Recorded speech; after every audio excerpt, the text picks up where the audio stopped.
네, 우리 이제 말씀 보도록 하겠습니다. 네, PPT 넘겨주시고요. 네, 다시 복음이라는 말씀으로 우리 함께 나누겠습니다. 여러분 이제 20복음이라는 말씀으로 우리 함께 나누겠습니다. 여러분 이제 2025년이라는 이 한 해도 이 시간도 겨우 한 25분, 35분이죠. 한 35분 정도 남았습니다. 참 묘한 기분이 드는 시점입니다. 매년 우리가 이맘때쯤 우리가 입버릇처럼 하는 말들이 있습니다. 참 다사다난했다. 한 해도 다사다난했다. 이런 말이죠. 사실 매년 쓰는 말이라서 의례적인 표현 같기도 하지만 가만히 돌이켜 보면은 부정할 수가 없는 사실입니다. 특히 요즘은 나라 안팎으로 참 시끄럽습니다. 혼란스럽습니다. 뉴스 보기가 참 겁난다고 하시는 분들이 많이 계시죠. 직장에 가든 사업장에 가든 사람들이 입을 모아 말을 합니다. 요즘처럼 불경기인 때가 없습니다. 내년은 더 힘들다고 하더라고요. 등등 수많은 말들이 있습니다. 이런 소리를 목사로서 들으면 마음이 참 무겁기도 합니다. 사람들은 결국 이렇게 말을 합니다. 이런 어려운 세상 살아가면서 결국은 각자 도생이다 이런 말을 하죠. 이 말 참 무서운 말입니다. 누구도 도와주지 않고 누구도 내 삶을 책임져 주지 않으니까 나 혼자 살아남아야 한다라는 뜻이기 때문입니다. 남보다 앞서야 하고 내 몫은 내가 알아서 챙겨야만 겨우 버틸 수 있는 세상처럼 보입니다. 여러분 이런 세상을 살아가다 보니까 차갑고 냉혹한 세상, 이런 세상 살아가다 보니까 좀 걱정이 많이 됩니다. 두렵습니다. 어떻게 살아야 하나 막막하기도 합니다. 그런데 여러분 우리가 이렇게 두려워하고 걱정한다고 해서 우리 인생이 우리 마음대로 되는 것이 결코 아니죠. 우리는 당장 5분, 10분 뒤에 무슨 일이 일어날지를 알지 못하는 참 부족한, 연약한 사람들입니다. 이런 우리가 어떻게 이 세상을 우리의 힘으로 헤쳐나갈 수 있겠습니까? 내 힘으로 안 되는 일을 자꾸 내가 하려고 하니까, 내 능력 밖의 일을 자꾸 내가 아등바등 하려고 하니까 더 불안해지고 더 걱정이 되고 더 염려하게 되는 경우가 참 많이 있습니다. 그런데 여러분 오늘 말씀은 전혀 다른 이야기를 합니다. 하나님께서 우리에게 너 스스로 각자의 삶을 살 길을 찾아라 라고 말씀하지 않으시고 오히려 너의 힘을 빼고 네가 할 수 없다는 것을 인정할 때 내가 도와주겠다. 네가 힘을 뺄 때, 네가 할 수 없다는 것을 고백할 때, 내가 죄인이라는 사실을 고백할 때, 내 안에 선한 것이 하나도 없다고 고백할 때 내가 너의 의가 되어주겠다. 너의 힘이 되어주겠다. 너의 능력이 되어주겠다. 바로 이것이 복음의 메시지입니다. 내 지혜가 내 능력이 바닥났다는 것을 깨닫고 나를 구원할 선한 것이 내 안에 하나도 없다는 것을 고백할 때 복음이 시작되는 것이죠. 내 힘이 아니라 하나님의 능력을 의지하는 것, 이것이 바로 복음입니다. 여러분 2026년 한 해 동안 우리는 로마서 말씀을 통해 복음이 무엇인지 다시 묵상해 보길 원합니다. 2026년 표어가 무엇이죠? 오늘 말씀이기도 합니다. 우리 함께 읽어볼까요? 다시 복음. 우리가 살 길은 무엇이냐? 복음으로 다시 돌아가는 것뿐입니다. 이 시간 이 말씀을 통해 다시 한번 예수 그리스도의 복음이 우리의 심령 회복되길 원합니다. 그리고 내 인생의 주인 되신 예수님께서 나의 모든 삶을 회복시켜 주시고 그리스도인답게 살아갈 능력을 주시길 주님의 이름으로 축원합니다. 우리 첫 번째 우리 함께 읽어볼까요? 시작. 복음은 부끄러운 것이 아닙니다. 우리 함께 16절 말씀 읽겠습니다. 시작. 내가 복음을 부끄러워하지 아니하노니 이 복음은 모든 믿는 자에게 구원을 주시는 하나님의 능력이 됨이라. 아멘. 여러분 오늘 이 바울의 고백을 한번 보십시오. 나는 복음을 부끄러워하지 않습니다 라고 고백하고 있습니다. 여러분 바울이 왜 이렇게 말을 했냐? 그 당시에 많은 사람들이 복음을 부끄러워했기 때문입니다. 여러분, 로마인들에게 이 십자가라는 것은 아주 끔찍한 잔혹한 사형틀입니다. 그래서 로마 사람들, 시민권자들은 이 십자가에 못 박히는 일이 전혀 없었습니다. 왜냐하면 이 사람의 모든 존엄성을 완전히 말시키는 것이 바로 이 십자가형이기 때문입니다.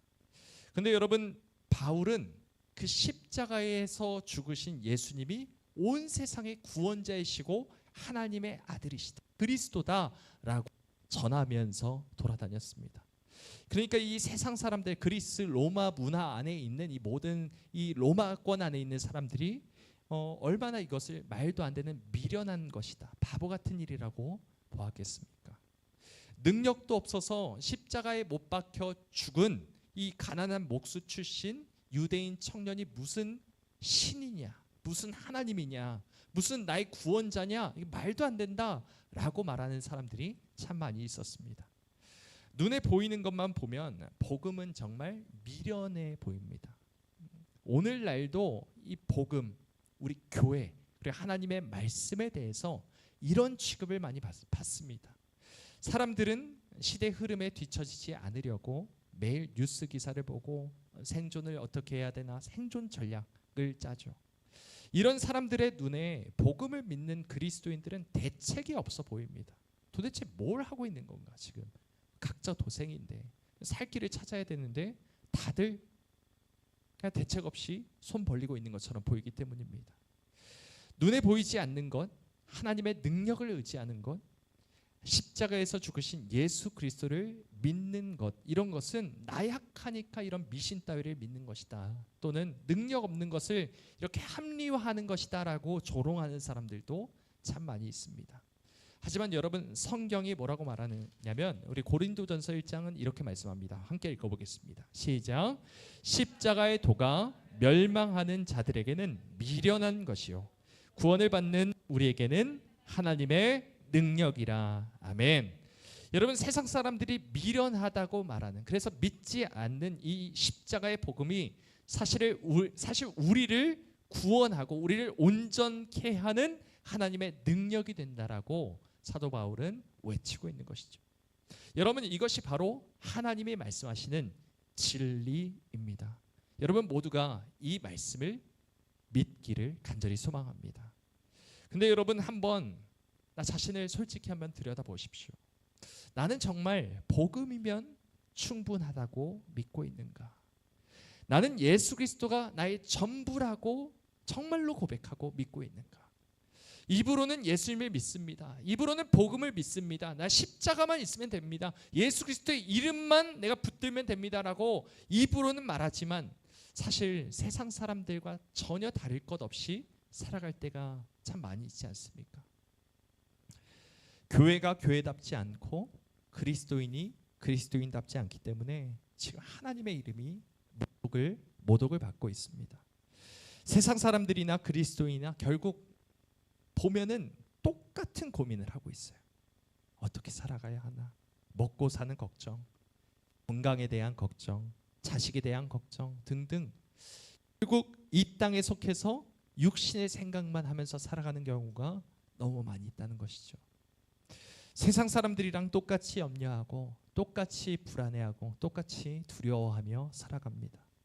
내가 복음을 부끄러워하지 않습니다라고 말은 할지 모르겠지만 결국 내 상황과 내 형편이 너무 다급하게 되면 일단 사람들부터 찾습니다. 조언자부터 찾습니다.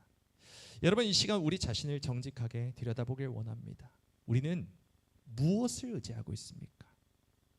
하나님의 능력을 믿는다라고 말하면서도 뒤돌아서면 자꾸만 내 힘을 의지하려 하고 세상의 지식을 의지하려 하고 있지는 않습니까? 이 세상의 지식을 하나님의 말씀보다 더 높게 두고 수많은 사람들의 의견과 평가에 마음을 빼앗기고 있지는 않습니까? 오늘 이 시간, 이 밤에 우리는 다시 한번 복음의 메시지를 붙들기를 간절히 소망합니다. 오직 복음만이, 예수 그리스도의 십자가만이, 그분이 걸어가신 이 좁고 협착한 길만이 하나님의 능력이 나타나는 유일한 길이라고 분명하게 하나님은 말씀하시고 이것을 믿으라 우리에게 권면하고 계시기 때문입니다. 주님, 내가 복음을 부끄러워하지 않길 원합니다. 세상 자랑 다 내려놓길 원합니다. 세상이 말하는 모든 지식들, 지혜를 내려놓겠습니다. 오직 십자가의 도, 복음이 나에게 유일한 지혜되며 하나님의 능력이 됨을 내가 믿고 따르겠습니다. 이것이 바로 우리의 고백이 되길 주님의 이름으로 소망합니다. 우리 두 번째, 우리 복음은 무엇일까? 우리 함께 읽어보겠습니다. 시작. 복음은 믿을 때 능력이 나타납니다. 우리 16절 말씀 읽겠습니다. 시작. 내가 복음을 부끄러워하지 아니하노니 이 복음은 모든 믿는 자에게 구원을 주시는 하나님의 능력이 됨이라. 아멘. 복음은 뭐 할 때 능력이 나타난다고요? 믿을 때 능력이 나타난다 말씀합니다. 여러분, 복음이 하나님의 능력이 되려면 반드시 무엇이 필요하다고요? 믿음이 필요합니다. 복음과 믿음은 뗄래야 뗄 수 없는 관계입니다. 복음을 믿는 자만이 무엇을 경험한다? 하나님의 능력을 경험한다 선포합니다. 여러분, 여기서 복음이라는 단어를 조금 더 좀 설명하고자 하는데요. 복음은 헬라어로 뭐라고 말하냐면 유앙겔리온이라고 합니다. 여러분 들어보셨나요? 에반겔리온이라고 하기도 하고 유앙겔리온이라고도 하는데요.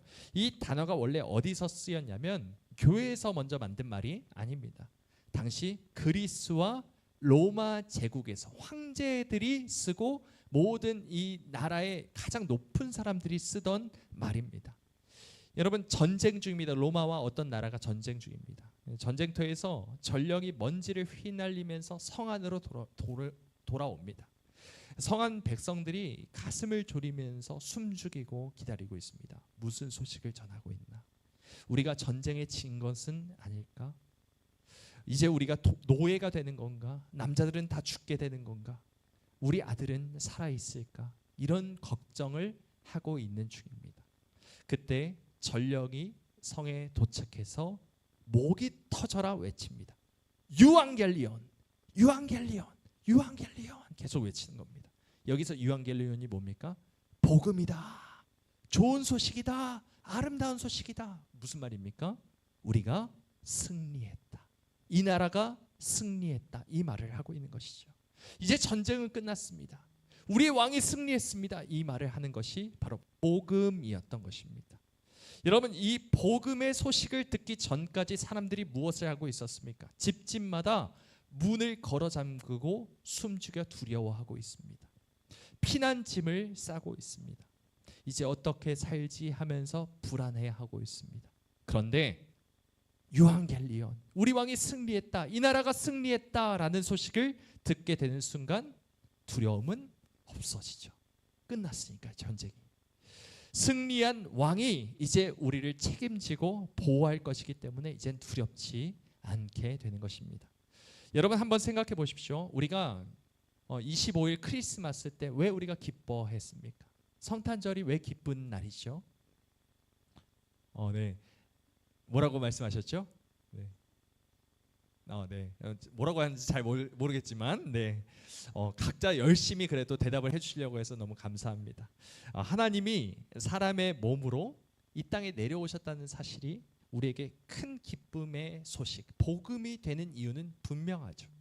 이제 나를 건져줄 구원자가 생겼고, 또한 나의 인생의 방향을 결정할 수 있는, 나를 보호해주는 왕이 생겼고, 나의 아버지가 생겼기 때문에 우리는 기뻐하는 것입니다. 나를 구원해 주시고 나의 하나님께 갈 수 있도록 우리 예수님께서 다리를 놓아주시기 때문입니다. 여러분, 길을 잃고 헤매던 아이에게 가장 복된 소식 무엇이죠?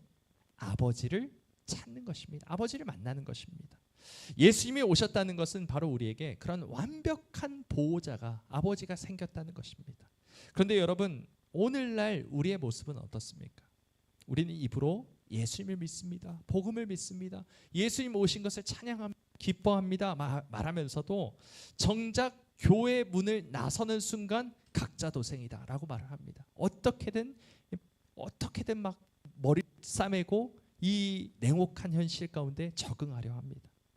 주일에는 주님이 내 아버지십니다. 주님이 나의 하나님이십니다. 나의 왕이십니다. 라고 말을 하지만 월요일부터 토요일까지는 마치 아버지가 없는 고아처럼 살아가는 경우가 너무 많이 있다는 것이죠. 그래서 삶의 작은 문제만 생겨도 염려와 불안 가운데 밤잠을 설치는 경우도 있습니다.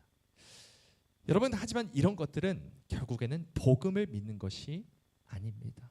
우리가 믿고 있는 그 복음은 왜곡된 복음, 찌그러진 복음인 경우가 많이 있다는 것입니다. 여러분, 이런 찌그러진 복음, 그냥 주일에만 믿는 복음, 내 삶과는 상관이 없는 복음을 믿는다고 해서 능력이 나타나지 않습니다. 우리의 모든 삶 가운데 하나님이 왕이 되어야 하고, 또한 하나님께서 우리의 아버지가 되어 주셔야 된다는 것을 우리가 믿어야 하는데, 믿지 않고 자꾸 내가 내 방식대로, 내 지혜대로, 내가 지금까지 살아왔던 경험대로 살아가려고 하는 것은 결국 복음을 찌그러뜨리는 것이고, 여기에는 하나님의 능력이 나타날 수 없다는 것이죠. 사랑하는 여러분, 이제 무거운 인생의 짐을 지고 있었다면 이 모든 짐을 하나님께 맡기십시오. 우리 주님께, 예수 그리스도께 맡기는 우리 모두가 되길 간절히 소망합니다. 여러분, 우리는 고아가 아닙니다. 우리는 혼자가 아닙니다. 우리에게는 우리를 위해서 대신 싸워 이겨주실 예수님이 계시고, 우리를 끝까지 책임져 주시는 아버지가 계십니다. 여러분, 2026년 한 해는 내가 내 인생을 책임지려는 노력을 멈추고 주님께 모든 것을 맡겨드리는 훈련을 하길 간절히 소망합니다. 우리의 왕 되신 주님께서 이미 이기셨고, 또한 나의 모든 삶을 다스려 주실 것을 믿으며 아버지 하나님께 내가 모든 삶을 내어 맡기는 우리 모두가 되길 축복합니다. 우리 마지막으로 첫 번째, 복음은 무엇입니까? 함께 읽겠습니다. 시작. 복음은 구원의 능력입니다. 네. 여러분, 오늘 본문에서 사도 바울이 선포하는 것을 다시 한번 읽어볼까요? 시작.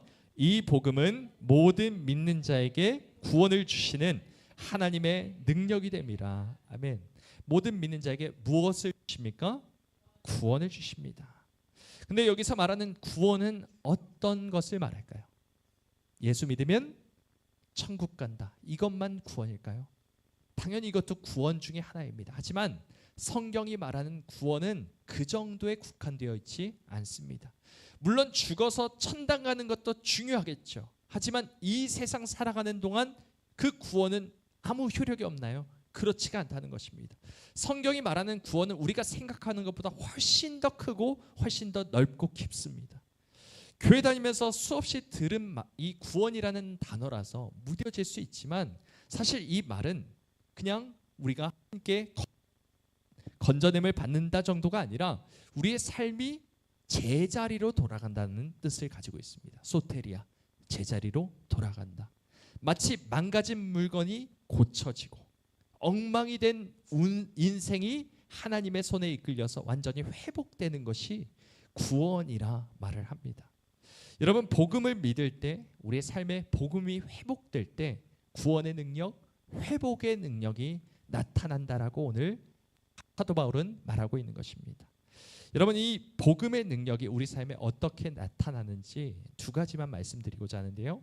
먼저 첫 번째는 영혼의 구원입니다. 이게 무엇이냐면 하나님과의 관계가 회복되는 것이 바로 영혼의 구원입니다. 복음의 능력은 제일 먼저 무엇을 살려내느냐? 우리의 영혼을 살려냅니다. 근데 여러분, 영이 살아난다는 것이 무슨 뜻이냐면 바로 하나님과의 관계가 회복된다는 것이 영이 살아난다는 것입니다. 여러분, 올해 하나님과 얼마나 친밀하셨습니까? 2025년 한 해 동안 하나님과 얼마나 친밀하게 동행하셨나요? 혹시 하나님이 너무 무서운 분이다, 예배 한번 빠지면 버려내리는 분이다, 너무 멀리 계셔가지고 하나님 계시는지 안 계시는지도 잘 모르겠다 하시는 분이 계신지는 않습니까? 만약 혹시 우리에게 하나님과의 관계가 무뎌져 있고 하나님과의 소통, 이 교통이 없다라고 생각이 들면은 우리 안에 복음이 회복되어야만 구원의 감격이 회복이 일어난다라는 것입니다. 여러분, 복음의 능력은 우리가 하나님을 아빠 아버지로 부르시는 회복의 능력입니다. 2025년 한 해 동안 영적으로 메말라 계셨다면, 그리고 기도가 잘 안 되거나 예배가 너무 형식적으로 드려졌다면 다시 한번 복음의 능력을 구하십시오. 다시 한번 복음을 믿기를 원합니다. 예수 그리스도의 이름의 능력만을 구하길 원합니다.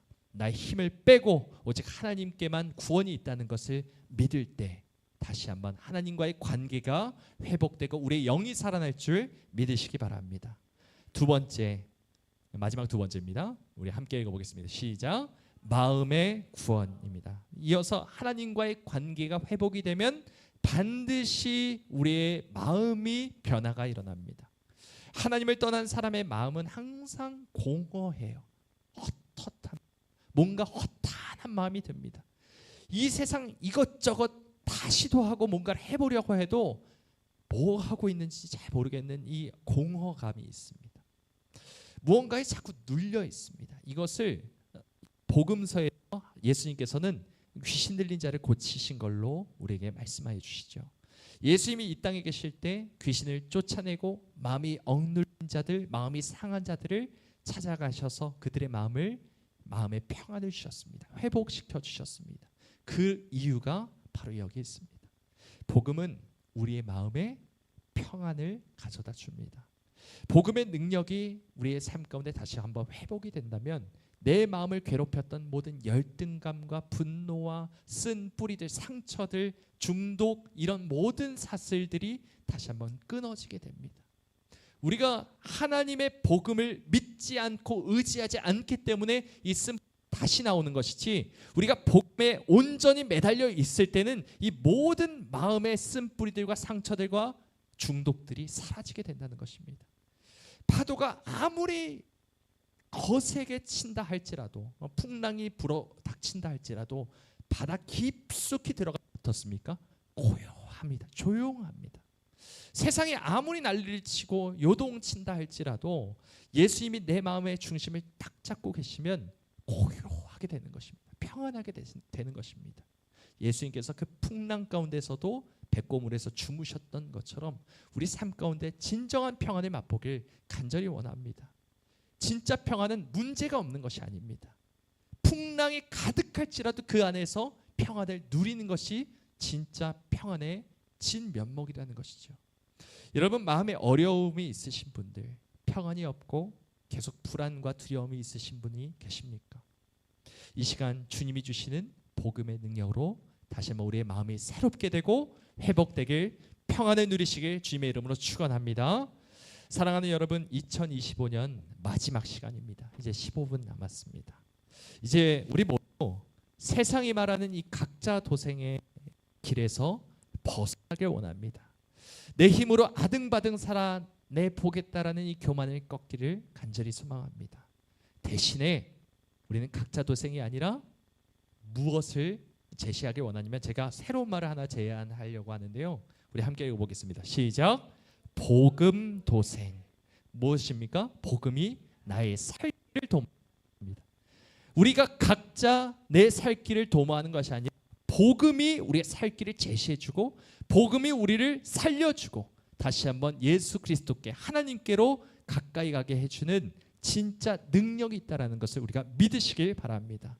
여러분, 복음만이 나를 살게 합니다. 믿으십니까? 복음만이 나를 구원하는 하나님의 능력이 됩니다. 여러분, 믿으시기를 간절히 축원합니다.